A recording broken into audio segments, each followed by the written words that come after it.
Hi, this is Lee Solden. Continue my lecture on my system for teaching and learning languages, which I call accelerated immersion. Today's topic is going to be very specifically how do you apply this to teaching Mandarin. Might call it Mandarin Chinese. Some people just call it Chinese. Although many languages are spoken in China, um, when a person says Chinese, that's often uh, taken as Mandarin, which is the lead language in the country. Um, so, first of all, an overall overview of my system. My system has three parts to it. The first part is surrounding yourself with the language. It's called doing a lot of passive listening. This is where you listen to the language, but you do not pay any attention to it. Passive listening is not supposed to take any of your time up. You could be, for instance, listening to music that you like, whatever, um, or watching TV, your favorite program, and you have the language playing in the background loud enough so it's getting into your ear. If you were to put all your attention on that language playing near you, you can make out that it was there. Otherwise, it does not have to be very loud. It does not have to bother anything else you're doing. So that's step one. Hours a day of getting surrounded by the language. Step two, tune your ear into the language by doing ear tuning exercises along with continued surrounding yourself with the language. So ear tuning exercises I covered a couple of these videos yesterday.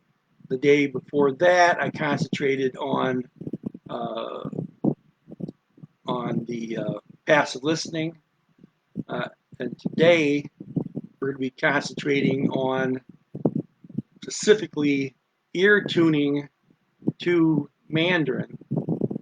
Tomorrow, I'll be covering the third part of my process, which is the read-throughs. And you never stop the first two parts. You always keep surrounding yourself with the language. You always do some amount of ear tuning exercises.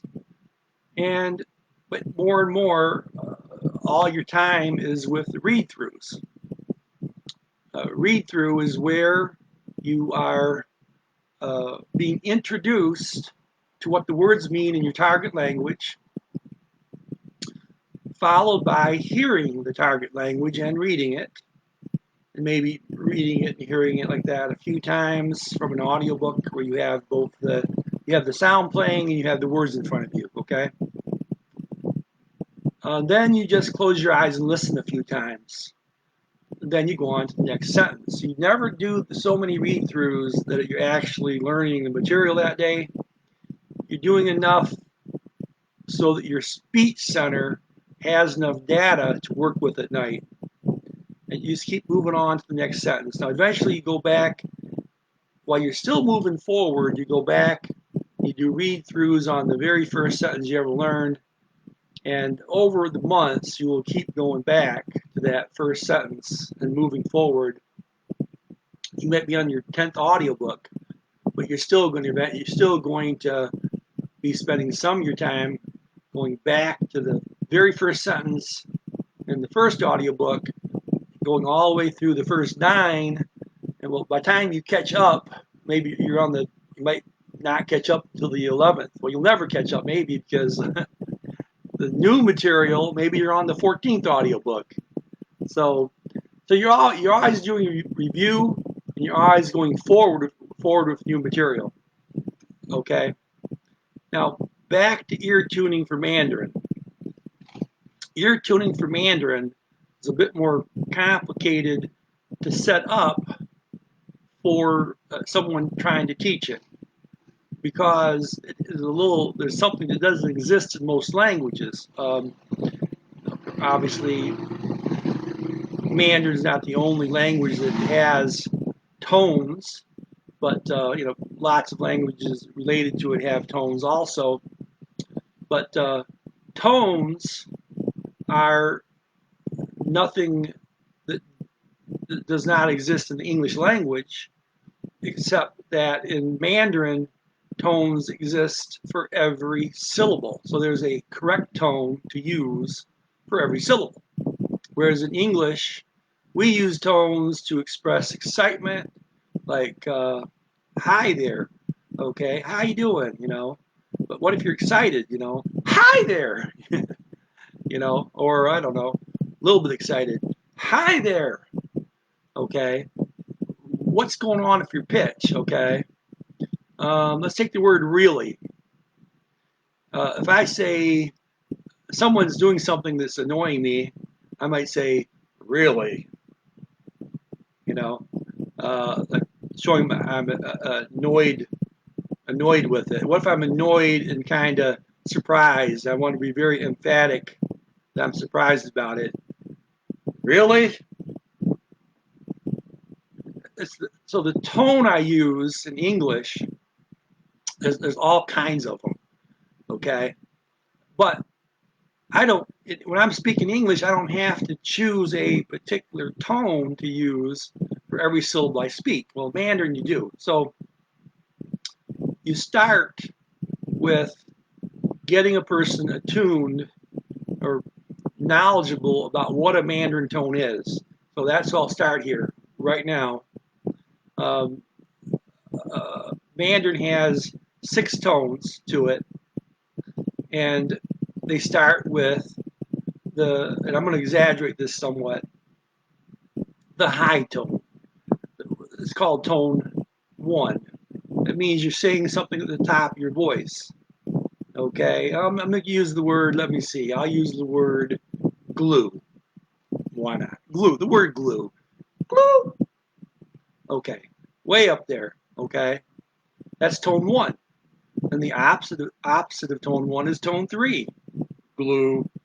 Said at the bottom of my voice. So I say a tone 1, then a tone 3.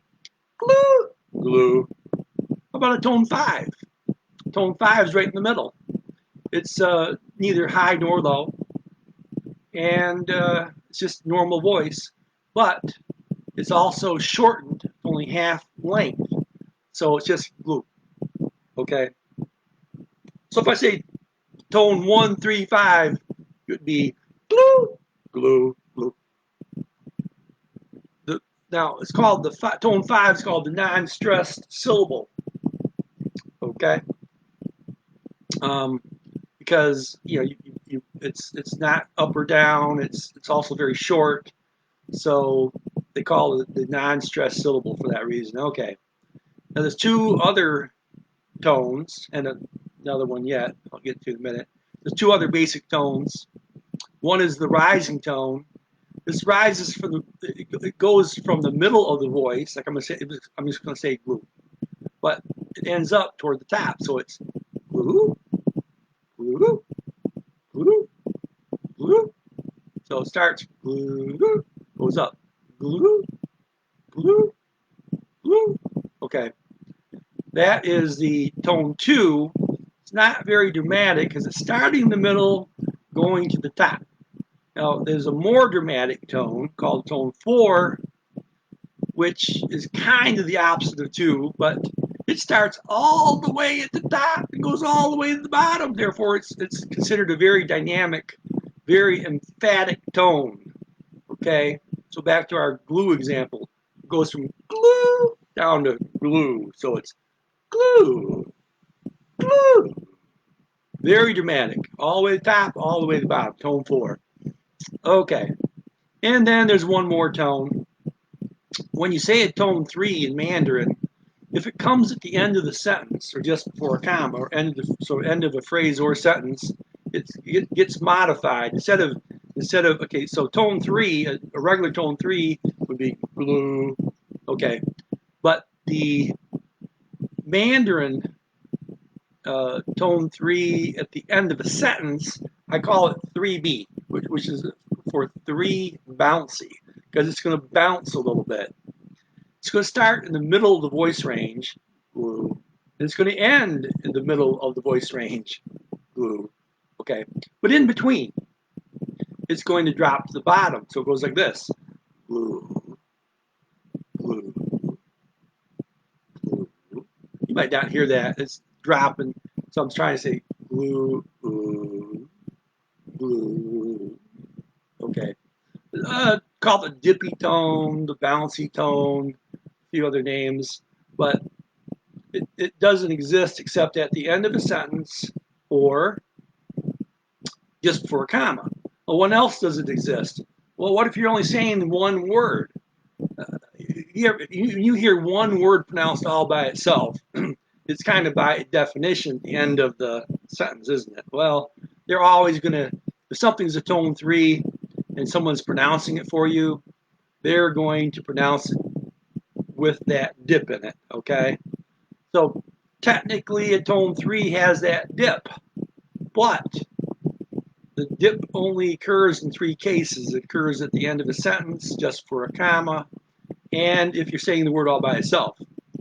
Otherwise, if you're going along saying a Mandarin sentence, come across a tone 3, you're just going to say blue. Okay, so that's what tones are. People have a lot of trouble picking up Mandarin because of those tones. They take a long time before they can hear what tone's being said in Mandarin speech. I start out a person immediately being able to hear those tones correctly because I do have them do ear tuning exercises directly to the tone marks. So I don't wait for someone to, be studying Mandarin for many months. I start out right away with, okay, here's a bunch of tone marks. They listen to the audiobook in Mandarin, and hey, they just listen for one thing, the tone marks. Okay, so the tone marks are, I'm not going to show you a graphic here. I'm just going to tell you what keys I type, okay, to give you an idea. Well, tone 1, that's said all the way at the top. I just use a dash for that, and of course Mandarin uses basically a little dash over the syllable to show tone 1. Tone 2 is a rising tone, so they use the forward slash, which is that is your question mark with no shift, the forward slash. That's an upward line. So again, tone 2 being such as blue, okay, rising tone blue. That's going to be a forward slash. And you go to tone 4, that is a falling tone. It's going to use the what you call the backward slash. It's generally above your enter key. I guess it's different on everybody's keyboard, but so you got a forward slash, you got a backward slash. The backward slash is a downward sloping line, and that's going to represent tone 4. So the tone marks are kind of making a diagram of what's going on, okay? Now, so tone 4 again, all the way from the top to the bottom. I'm using glue, right? Glue, glue, glue, glue. Okay. Just over-exaggerating things so you can hear what I'm saying. Whenever I'm teaching these, I have to over-exaggerate them. I say them faster and faster and less dramatic like that. But originally, when I try to teach someone the tone marks, I exaggerate them so they can make sure they hear what's going on, okay? But they're not going to learn from me. I'm only teaching them what the tone marks are with this, okay? They're going to learn from listening to those tones being spoken by Mandarin speaker, native Mandarin speaker. It's going to be saying stuff in Mandarin, and they're going to be following those tones along with the tone marks. Now, the next tone mark I'm going to cover is tone 3, which is a arrow that's pointing downward. Well, that's because it kind of, tone 3, it starts in the middle and it dips and comes back up. Well, that forms a downward pointing arrow. Again, there's the diagram. However, again, when you're saying tone 3 is really fast in mid-sentence, you're just going to keep the whole thing low. So it's going to be blue. But the reason why they use that downward arrow, that's for the 3 cases said by itself, or at the end of after that, just before a comma or just before a period. Then it's going to be blue. Okay. So again, this is kind of diagramming it out. And then let me see here. So we got tone 1, tone 2, tone 3, tone 4. What do they use for tone 5? They don't use anything for that. If there's no mark above the syllable, that's just automatically tone 5. Okay. Now, for my tone marks that you ear tune to, for 3B, I put 3B there. For 5, I just put the number 5 there. So you have something to follow. Okay. After you've been ear tuning, been doing ear tuning exercises to the Mandarin for a while, for several days, I'm going to start having you switch over to my ear tuning syllables. Well, my ear tuning syllables, they have the whole, like san, okay? They have the whole syllable there. But in front of the san, I got the number 1, which means it's tone 1. So it said san up there, okay? Not really. It doesn't go san. No, that's exaggerating. It's just up toward the top. San. Okay, san, san, san, san. Okay. Moving along. Why? Because I want a person to know that a tone 1 is that upward sloping line. So they're going to now half the time be doing their ear tuning to tones to just the tone marks, and then half the time just to the ear tuning syllables that have the numbers in front of them. Okay? So the next thing I'm going to have to do is more ear tuning to tones, but this time now they're going to have the actual pinyin used.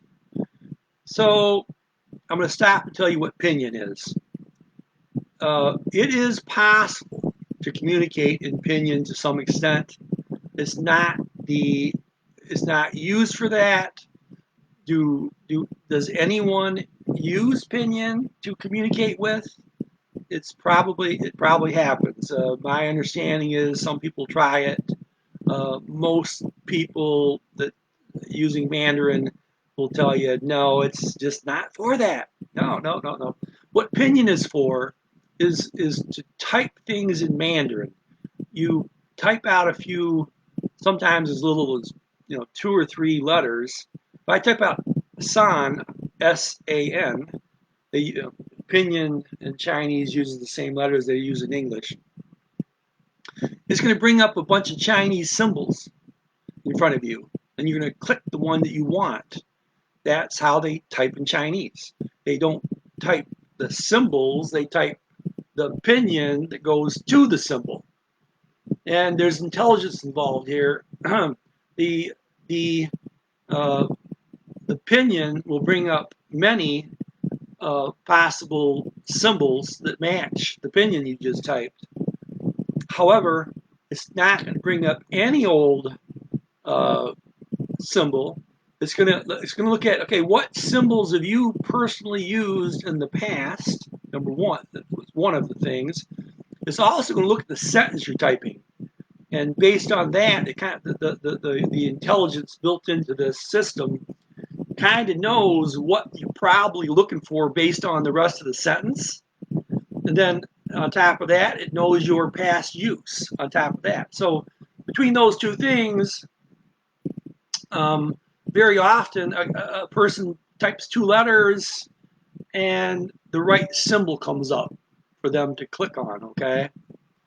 So that's how you type with Pinyin, but anybody learning Mandarin has to learn Pinyin. Pinyin has both the tone mark, what tone to use, and it has the rest of the content of the syllable, how to say the syllable. Like san is S-A-N. Now, there's a case where the Pinyin matches the English way of saying it, pretty much, okay? That's not always the case, but a lot of cases it is that simple. It's, if you can read the English, you can read the Pinyin in Mandarin.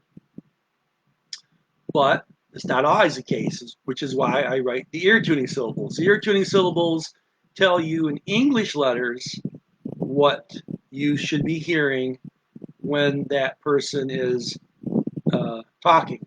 But we've not got that point yet. We're still doing ear tuning exercises for the tones.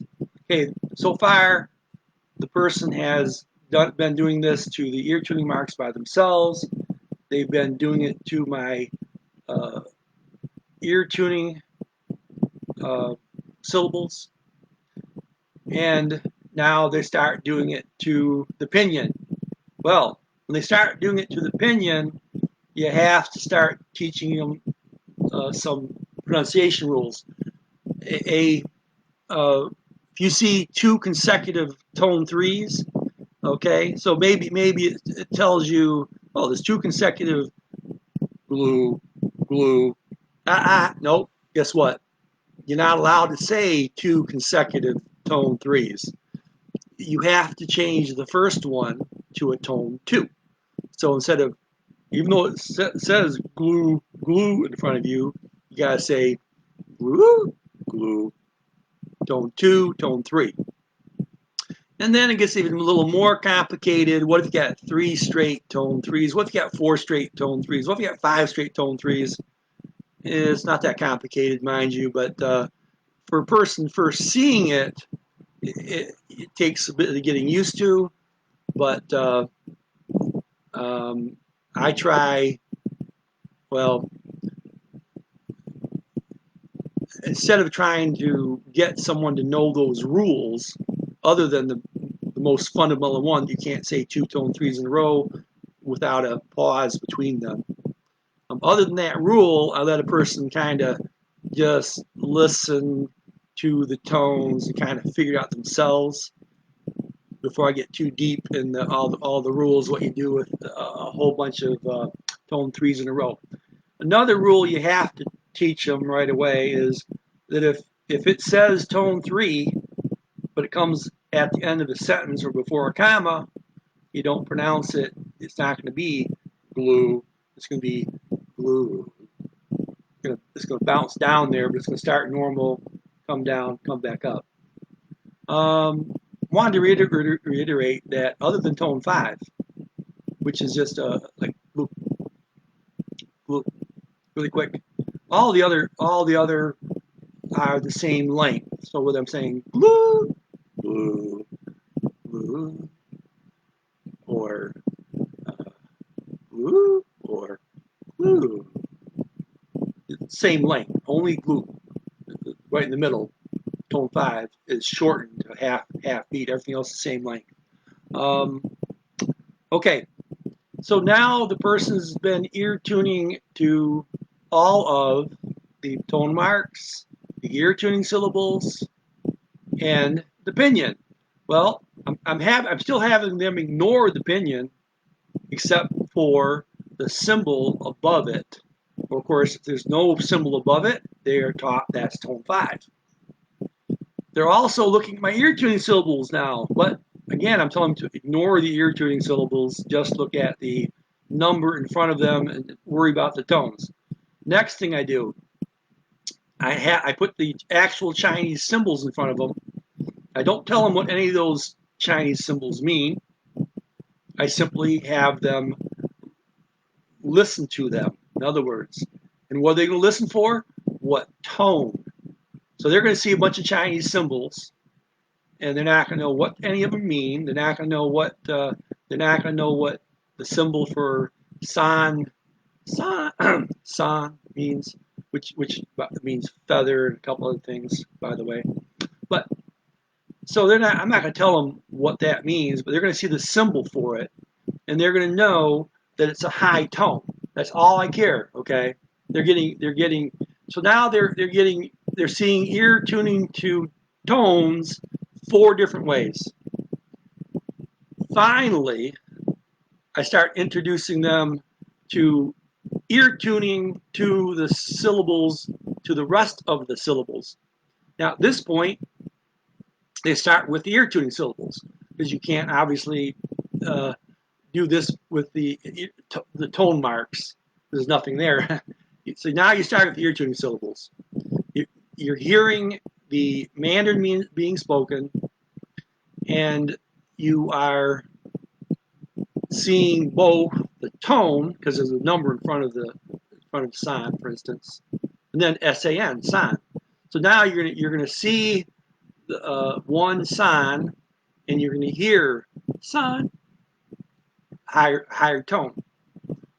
Okay, and then the next syllable is going to be mao, rising tone. San Mao. That's the guy's name. Okay. Okay. So, excuse me. I said something wrong earlier. San Mao means 3 feathers. San is 3. Mao is feathers. Okay. Sorry about that. So the name San Mao is 3 feathers. Okay.